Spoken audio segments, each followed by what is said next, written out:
Hey guys, and welcome back to another video on my channel. I should start off today's video by apologizing for the fact that there were no videos last week. I don't really have an excuse, I just decided that I needed a break and then I took one. But I don't think that you guys are going to be too disappointed because I did take that break, and because of that I had more time to focus on today's video. And today we're going to be talking about Missing 411 as a whole. And Missing 411 is definitely a topic that I get requested to talk about more than absolutely anything else on this channel. I have talked about missing persons cases as well as solved cases that do fall under the category of Missing 411, but I've never talked about the topic as a whole, and that is what we're going to be talking about today. So with that all being said, let's get right into today's video. So like I already said, the topic that we are going to be talking about today is Missing 411, and I first heard about this topic a few years ago on Coast to Coast AM with Art Bell, and I immediately was lost in the topic because it is just so fascinating and confusing, and I really hope that I can do this topic justice by sharing this video with you guys today. So let's start off today by talking about David Paulides. David Paulides is a former police officer, I believe serving in the force for over 20 years, and he is also a Bigfoot enthusiast, and he is the writer of the series Missing 411, which is what we are going to be focusing on today. But before we get into the video, really, I do just want to say that I find David Paulides to be a very reliable man. He seems to be really honest, he is really knowledgeable, obviously, about the law because of his time as a police officer, and in my opinion he just seems really honest and straightforward, and I do think that most of the information that he gives is pretty reliable. So this all kind of really started one day while David was doing some research in a national park. And while he was doing this research in this national park, he was approached by an off-duty park ranger. Now I guess this park ranger knew about David Paulides' background a little bit, and he felt comfortable enough to confront David with this information.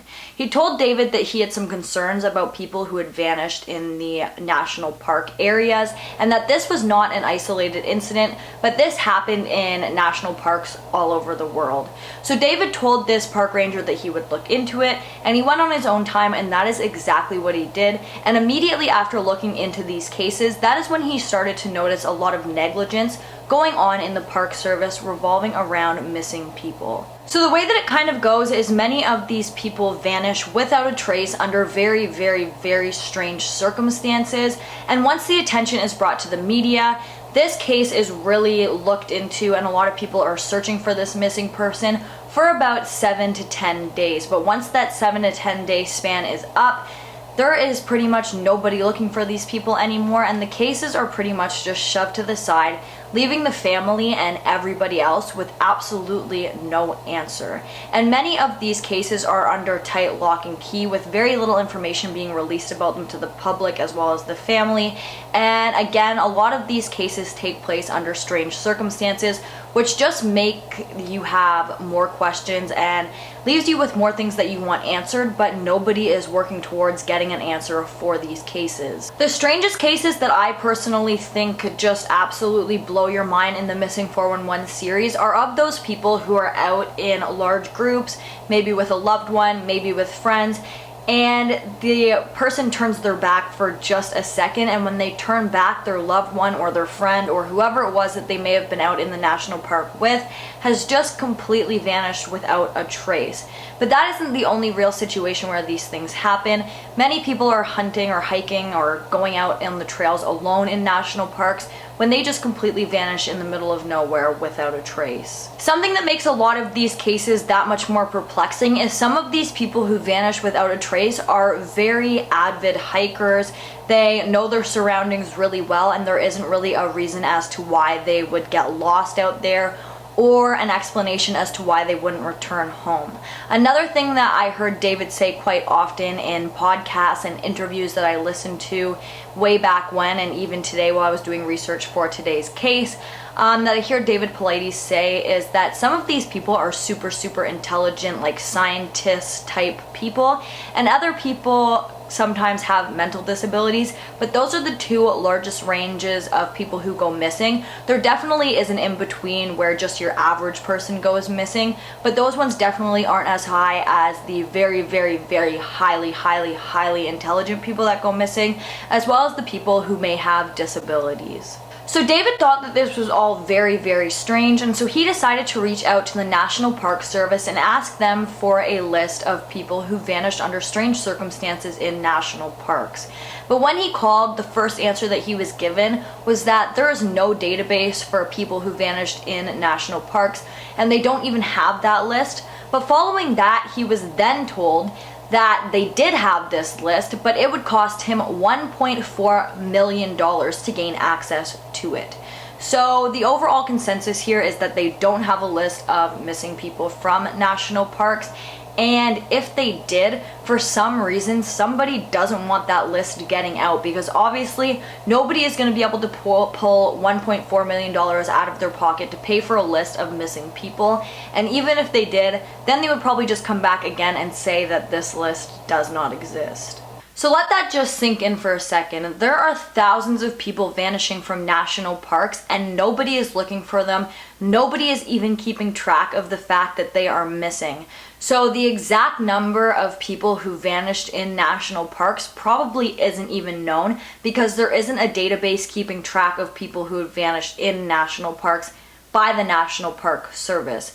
And what makes this even stranger is that national parks usually keep track of absolutely every animal they have. So they know maybe they have 50 wolves in that area and 20 bears or things like that. They know that, but they have no idea, and they don't keep lists of how many people have vanished in their parks. So now let's talk about some of the patterns within these cases that make these cases fall under the category of missing 411.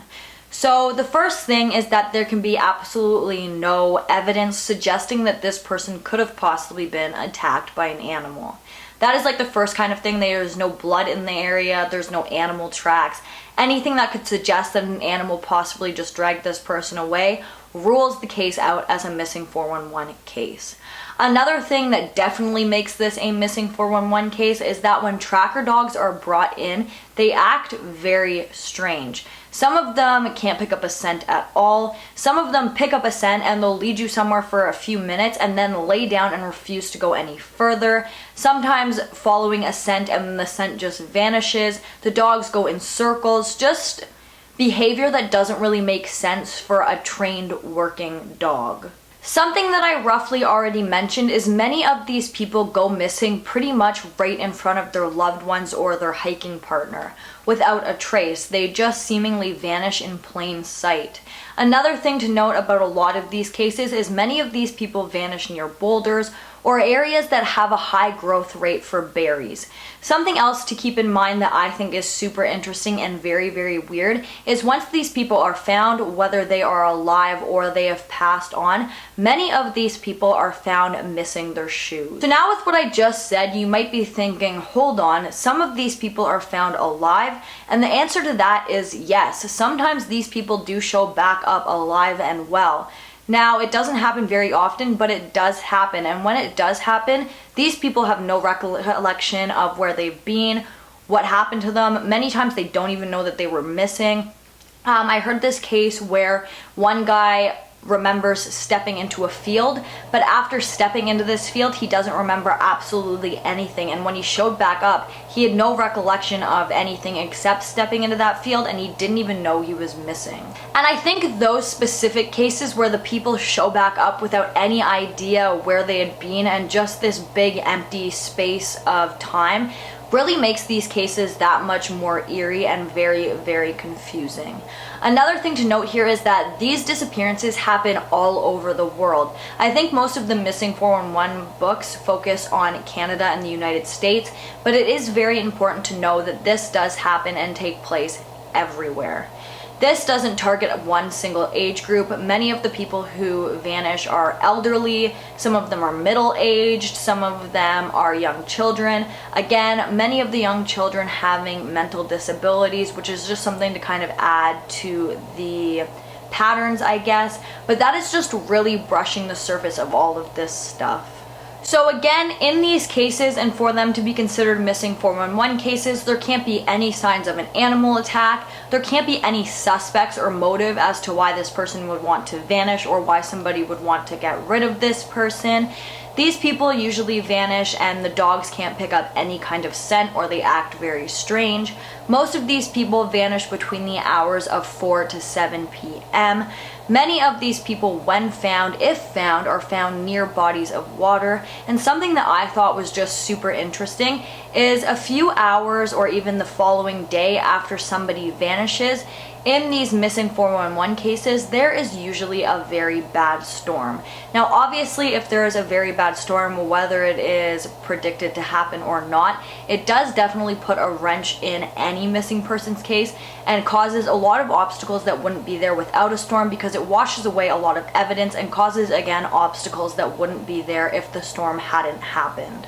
I feel like now you guys are probably kind of up to date and we're all kind of on the same page here. And if this is your first time hearing about missing 411, then you're probably sitting at home or wherever you're watching this video now thinking that there definitely is some kind of paranormal aspect to all of these cases. And that is what I myself personally believe, as well as hundreds of other people who have heard about these cases.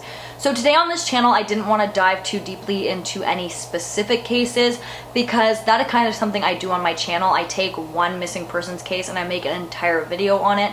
But I did want to brush the surface on some cases that don't have enough information to make an entire video on, just to kind of give you an idea of how strange some of these cases are. So the case that I firstly just want to kind of brush the surface on is a case that I had considered doing an entire video on, but I feel like it was lacking a lot of information online, and so I decided I was just going to include it in today's video. This specific case takes place in Cherishua National Park in Arizona, and it involves a 44-year-old woman by the name of Janet Shasharjan. She had the mental capacity of a 5-year-old, and because of this, her parents had to keep a close eye on her. They were vacationing in a mobile home, and at this point, the dad was in the mobile home, and Janet and her mother had gotten out of the trailer to walk over to, I believe, like a public restroom. Janet had left the restroom before her mother and was making her way back to the trailer when she vanished without a trace. After looking around the area and not being able to find their daughter, that is when they decided that it was time to call authorities. But when they called authorities into the area and they came to search, that is when they pretty much just very quickly chalked this case up to a criminal abduction.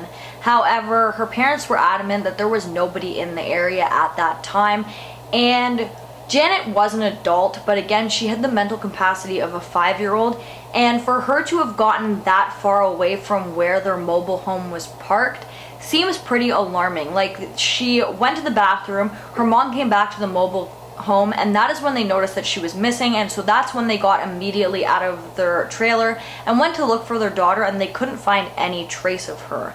Again, her parents said there was no sign of anybody in the area, and they had searched the area by themselves before calling into authorities, and even when authorities came in, I don't think that there was very strong evidence that anybody else had been there.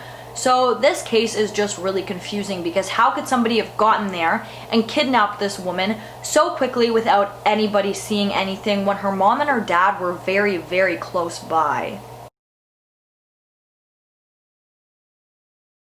Something that I planned to mention in the earlier part of the video, but I seem to have forgotten, is that David Paulides believes that these disappearances that are so strange and can't be explained happen in clusters. Now again, there are thousands of missing people who vanish within national parks, but there seem to be only about 50 clusters around the entire world where these people vanish from. And considering the fact that there are thousands of people who vanish within these national parks every year, 55 areas where they seem to vanish from more often isn't that high. But the reason that I'm mentioning that is because in the exact spot where Janet disappeared from is the exact spot where another avid hiker vanished without any explanation and without a trace in the 1980s.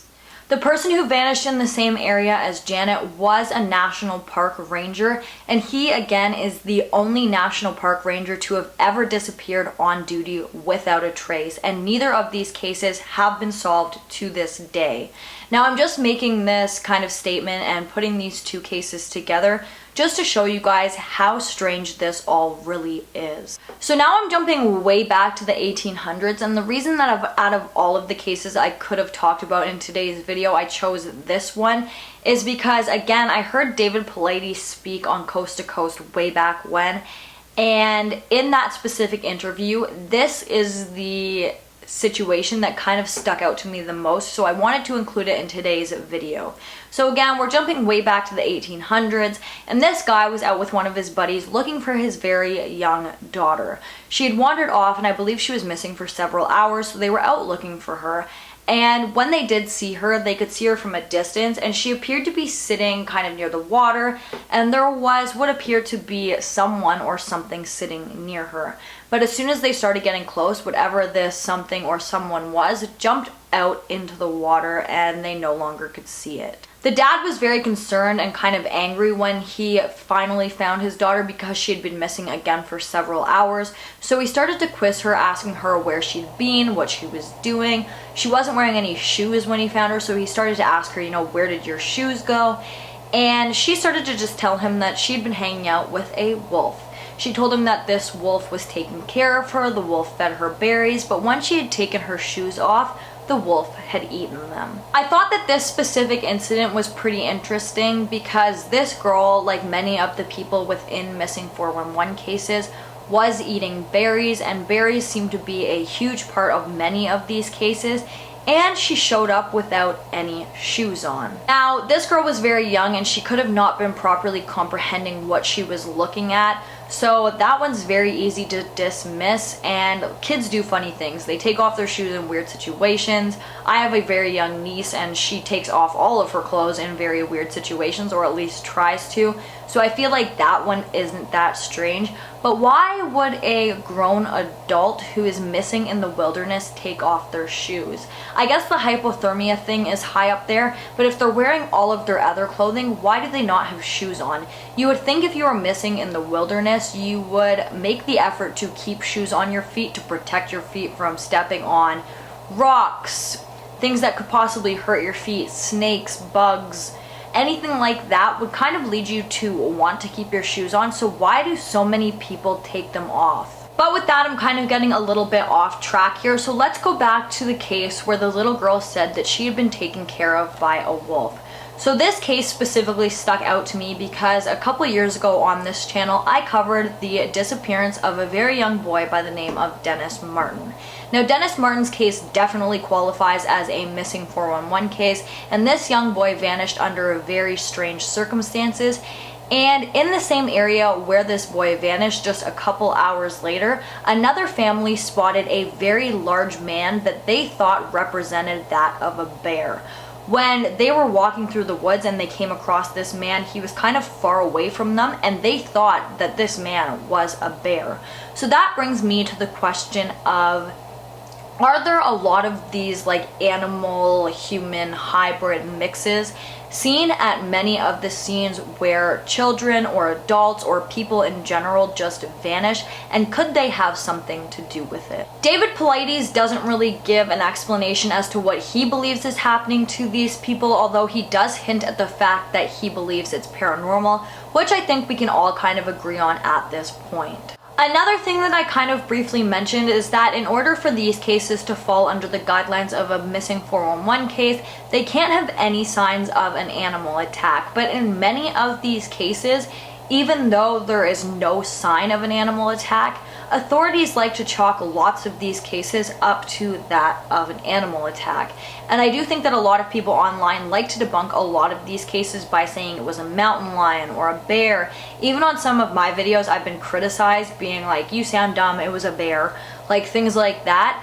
And again, like I've mentioned in a lot of these videos that I talk about on my channel, I just don't think that that's plausible. Animals don't know to clean up after themselves. They don't know that killing somebody is wrong.